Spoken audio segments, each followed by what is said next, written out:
Halo, apa kabar? Semoga selalu dalam keadaan sehat walafiat, tetap semangat. Sebagian dari Anda saya yakin sekarang ini sudah ada di jalan-jalan sana ya. Bahkan saya tahu tadi sejak tadi malam sudah banyak yang turun ke jalan, ada yang memilih fokusnya di depan Mahkamah Konstitusi, ada yang di gedung DPR, dan saya akan mengajak Anda untuk bergabung langsung dengan Bung Rocky. Bung Rocky, hari ini kekuatan besar civil society itu tanpa membedakan latar belakang akan turun ke jalan dan semua memprotes ini langkah DPR mentorpedo putusan Mahkamah Konstitusi. Ini tampaknya sudah tiba yang apa Anda sebut sebagai momentum ya. Dan momentum itu ya memang ini disediakan oleh sejarah. Ya betul, saya dapat banyak WA dari teman-teman mahasiswa yang bersiap-siap untuk demonstrasi itu, dan mereka undang saya di semua forum, tapi saya anggap oke, itu problemnya kita kenali bersama, maka biasakan aja bahwa apapun yang ada di lapangan itu adalah tanggung jawab seluruh rakyat Indonesia. Jadi nggak usah takut, nggak ada lagi soal senior, junior, siapapun bisa naik panggung untuk memberi orasi di situ. Karena sudah terbentuk kimia baru, political chemistry-nya udah terbentuk di situ. Terikat kita pada satu janji untuk memuliakan pendapat Mahkamah Konstitusi. Biasa bahwa Mahkamah Konstitusi pulih akal sehatnya, Mahkamah Konstitusi akhirnya mengerti bahwa soal-soal politik hari-hari ini itu bisa membahayakan republik. Jadi hal yang sudah lumrah. Jadi gerakan mahasiswa di sini, saya bahkan baru lagi di Bandung dan bertemu dengan teman-teman mahasiswa di Bandung, dan mereka menyatakan bahwa ini adalah momentum, dan saya bilang betul, momentum tuh. Bahkan di Unpad tadi sore saya ketemu dengan pimpinan mahasiswa dan mereka sebutkan bahwa ada poster mereka tuh, kami menolak untuk didiamkan itu. Dan itu sebetulnya rencana politik yang sudah lama, tapi kemudian ketemu momentum hari ini. Jadi betul bahwa sejarah itu selalu menunggu momentum, dan kita mesti isi itu. Jadi buruh juga pasti akan turun besok tuh, dan ini satu persiapan jangka tidak terlalu panjang sebetulnya untuk memulai satu perintah moral bahwa politik harus dihentikan tepat di titik ketika Jokowi memamerkan kekuasaannya tuh. Jadi itu intinya tuh, dan apa yang akan dimulai besok pagi itu tidak akan bisa dihentikan. Jadi bagi kita masyarakat sipil, bersatulah kalangan guru besar yang tadinya ragu-ragu, akhirnya makin lama makin mengerti bahwa hanya dengan demonstrasi damai tentu dimungkinkan untuk memobilisasi opini publik. Kita tahu bahwa pada saat yang sama malam ini itu geng istana itu lagi nyewa ke buzzer untuk mengacak-acak demonstrasi. Ada uang beredar malam ini pasti itu bisa miliaran untuk membelah mahasiswa dan gerakan buruh atau gerakan masyarakat sipil. Tapi itu nggak mungkin berlangsung lama, karena setiap momentum sejarah tiba itu artinya ada akal sehat yang pulih. Nah, akal sehat itu nggak bisa disogok. Yang bisa disogok tuh akal bulus lembaga survei, akal bulus influencer segala macam. Nah, ini seru memang ya Bung Rocky, kan Anda itu kan setidaknya dalam 1-2 tahun terakhir lah ini kan berkeliling terus ke seluruh Indonesia, bertemu mahasiswa, LSM, kalangan petani, para warga yang tergusur dan berbagai elemen civil society lainnya. Bagaimana bacaan Anda tentang situasi di lapangan saat ini? Bukan suatu kebetulan bahwa ini minggu ini adalah mulai masuknya mahasiswa tuh ke ruang-ruang kuliah karena semester baru. Tapi selama mereka liburan kemarin, mereka terus mendeteksi keadaan politik kan. Saya diundang terus, setiap minggu ada 70 undangan dari teman-teman BEM segala macam, dan hanya sekedar meminta misalnya video kecil singkat. Jadi intinya adalah gerakan mahasiswa akan menemukan kembali jalan keluar buat republik ini. Jadi jangan halangi mereka, karena mereka lah yang berhak untuk menikmati demokrasi kan. Demokrasi yang dibatalkan oleh si Raja Jawa, kata Bahlil itu. Jadi kalau kita lihat apa yang terjadi di DPR sekarang, ya DPR itu sudah berubah menjadi Dewan Peternakan Raja Jawa. Kira-kira begitu. Ini saya mengutip aja apa yang diucapkan oleh Bahlil di pidato sebagai ketua umum Golkar. Jadi bahkan kita tidak bisa membayangkan Golkar memakai slogan yang sebetulnya itu zaman Orde Baru. Ngapain Golkar masih memakai istilah-istilah Raja Jawa segala macam itu. Jadi Golkar sendiri tidak mengerti bahwa dia itu bagian dari reformasi yang dulu mau dibubarkan oleh mahasiswa. Tapi demi asas demokrasi kita katakan Golkar tidak boleh dibubarkan. Yang bersalah itu bukan Golkar. Golkar adalah partai politik yang mengusung ide kekaryaan. Yang bersalah adalah mereka yang mengorientasikan Golkar sehingga jadi pendukung utama kekuasaan. Sekarang juga Golkar mau mendukung utama kekuasaan. Tapi bahkan lebih buruk dari zaman Orde Baru. Karena Orde Baru itu nggak ada disebutkan bahwa Golkar itu harus patuh pada seorang Raja Jawa. Padahal Presiden Soeharto apa kurang Jawanya tuh. Tapi Presiden Soeharto juga yang mengajarkan kalau udah nggak mampu ya lengser ke Prabon aja kan, minta maaf lalu mundur kan. Dan itu yang dilakukan oleh Pak Harto pada waktu itu. Sehingga Golkar terselamatkan, Pak Akbar Tanjung mengambil alih Golkar, bukan mengambil alih, meneruskan Golkar itu dan mentransformasikannya menjadi Golkar baru. Sekarang Golkar balik lagi jadi bawahan dari seorang raja. Itu pengakuan dari Bahlil sendiri. Jadi kita lihat bagaimana Golkar akhirnya membentuk dirinya sekedar sebagai peralatan dari seorang raja. Disebut pula Raja Jawa. Itu apa Raja Jawa begitu? Kan Raja Jawa itu selalu mampu untuk melihat keadaan berdasarkan kekuatan metafisiknya.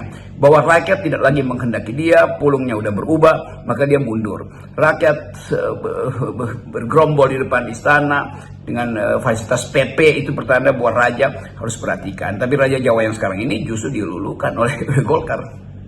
Menarik sekali tadi Anda menyinggung pernyataan Bahlil ketika dia menyampaikan pidatonya sebagai ketua umum Partai Golkar. Ini dia menyinggung seorang Raja Jawa. Ini yang dia deskripsikan secara tidak langsung itu sebagai wajahnya yang bengis. Saya kira semua orang yang menyimak pidato Bahlil akan menyampaikan semacam itu. Jadi ada ancaman halus kepada dia, kepada para petinggi Golkar agar jangan macam-macam lah begitu ya. Kalau nggak sampai menurut, awas gitu ya. Nah, selain di dalam negeri, Anda kan juga bertemu banyak elemen masyarakat Indonesia yang ada di luar negeri. Teman-teman saya di luar negeri, beberapa dosen luar negeri yang lagi beasiswa, juga mahasiswa yang kemarin saya muter-muter Eropa, ketemu dengan PPI, Perhimpunan Pelajar Mahasiswa Indonesia di luar negeri, bertanya apa sih yang terjadi di Indonesia sehingga dia jadi trending topik di Asia gitu kan, dengan tagar biru itu, what's happening di negeri ini itu. Jadi kita lihat bagaimana situasi di dalam negeri ini akhirnya terpapar ke luar negeri, dan seluruh pers dunia itu melalui media sosial mengintai Indonesia, apa yang sedang terjadi di Indonesia itu.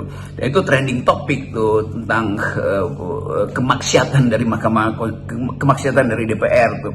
Jadi poin kita selalu adalah apa yang terjadi di negeri ini ya, itu akhirnya terhubung, connecting dots-nya itu justru dibentuk oleh media massa luar yang membaca trending topik di trending issue di Jakarta terutama tuh.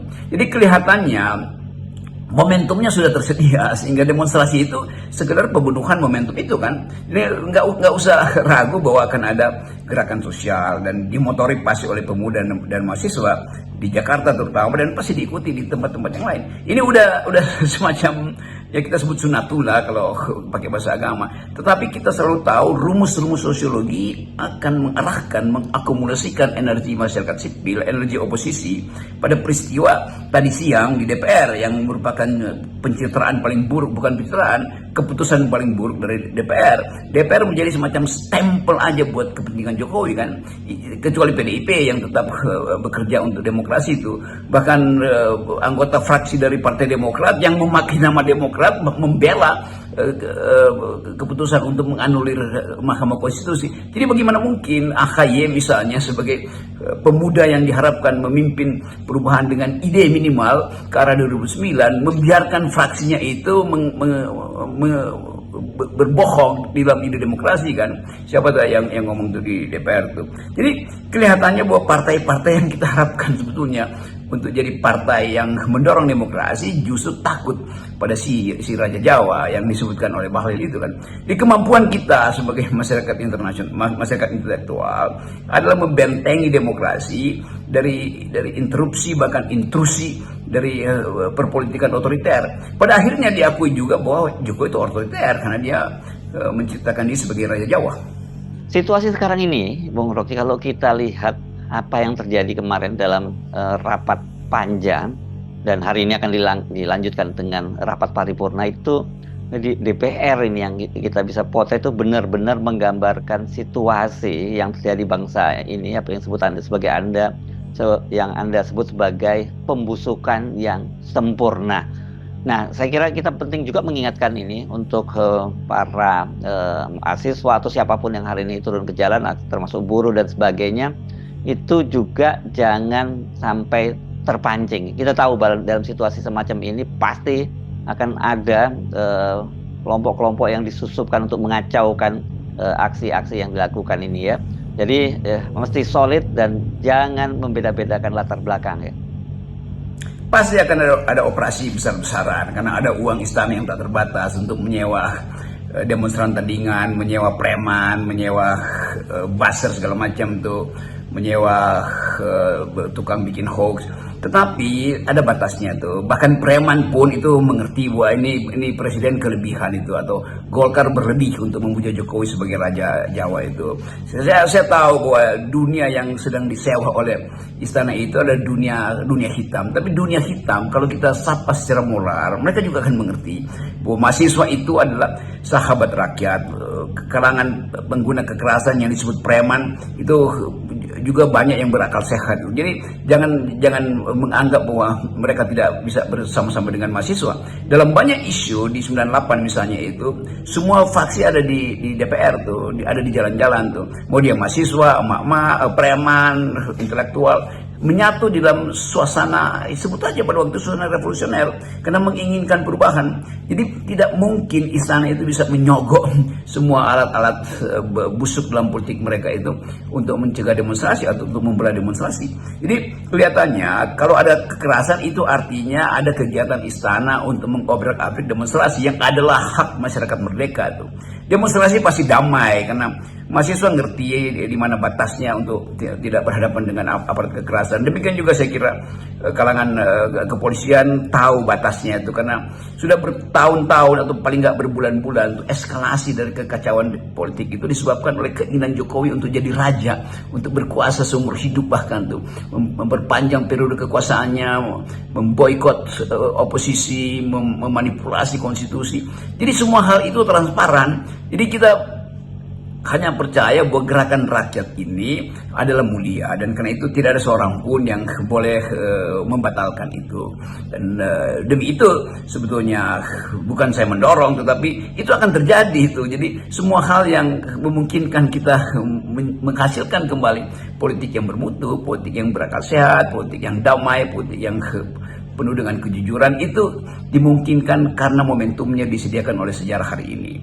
Dan tiba-tiba seluruh rakyat tahu bahwa DPR sebetulnya memang cuma peternakan politik dari Raja Jawa. Siapa namanya? Ya menurut Pak Bahlil yang Ketua Umum Golkar, nama dari Raja Jawa itu adalah Jokowi. Siapa Raja Jawa itu? Apa wataknya? Ya sangat bengis kan, itu intinya kan. Sehingga ditakuti bahkan oleh Bahlil. Ya, kekuatan yang turun kali ini ya, itu saya kira ini akan menjadi yang terbesar ya. Karena tadi itu, karena momentumnya sudah tiba, dan tentu tidak mudah karena Pak Jokowi sendiri itu kan sekarang di backup oleh semua kekuatan, alat-alat kekuatan negara, alat-alat penegak hukum, kemudian juga para politisi di DPR, akademisi yang disewa oleh istana, dan banyak kelompok-kelompok lain yang tetap membackup Jokowi. Tapi kan kita hafal ya tabiat semacam ini ya. Kita mengingatkan saja pada peristiwa tahun 98 seperti apa Pak Harto itu kuatnya. Ya, dibandingin Pak Jokowi pasti tidak ada apa-apanya. Tapi kan ketika situasi berubah, mereka-mereka yang tadinya menghamba pada Pak Harto, membebek apapun kata Pak Harto, mereka ini yang paling awal meninggalkan Pak Harto. Dan hal yang sama saya kira itu akan terjadi juga ya. Tabiat itu tidak berubah dan mereka pasti akan berbalik melawan Pak Jokowi juga. Tentu perjuangan ini masih panjang karena tokoh-tokoh di belakang Pak Jokowi yang juga ada akademisi, mereka yang menguasai opini publik melalui lembaga survei, mereka yang berupaya untuk mematahkan argumen-argumen teorisasi hukum dengan sekedar ngeyel anggota-anggota DPR yang disewa oleh kekuasaan untuk membebek pada istana, lalu sekedar tidak mampu berargumentasi tapi mulai membuli personal. Kan itu semuanya orang-orang yang kita sebut kalangan mediocre, yang terseret di dalam arus sejarah loh, tiba-tiba menjadi penguasa sementara. Tapi sejarah sedang memulihkan batin politik kita, dan kebatinan politik kita itu pasti akan diandalkan pada soal moral kan. Jadi tokoh-tokoh yang petatang petenteng tadinya dengan isu 3 periode bahwa Jokowi tak bisa ditumbangkan, bahwa Gibran dan Kaisang itu boleh berkuasa karena itu hal yang lumrah dan dilakukan secara konstitusional. Semuanya itu sekarang lagi berupaya untuk mencari selamat kira-kira tuh. Dan mereka yang ada di daerah juga mengerti bahwa pada akhirnya akal sehat itu harus dimenangkan.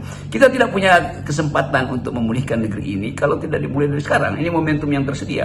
Tentu pesan khusus pada PDIP yaitu mengambil langkah yang lebih konkret itu, karena bagi rakyat mungkin nggak peduli lagi itu mau partai manapun yang memimpin demonstrasi atau punya portofolio di DPR, yang penting anti atau berupaya untuk menghalangi perluasan dinasti Jokowi. Hanya itu kan.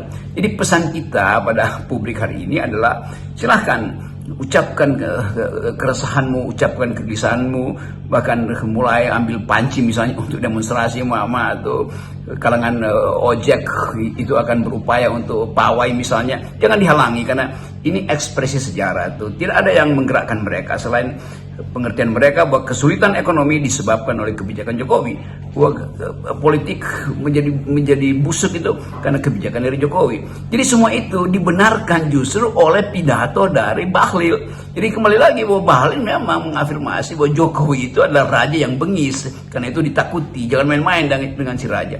Jadi secara tidak langsung istilah itu akhirnya diucapkan, dan kita hanya mengkonfirmasi bahwa kepentingan rakyat tidak boleh dibatalkan oleh ambisi seorang raja. Salam akal sehat, Bung Rocky. Salam akal Tetap sehat. semangat.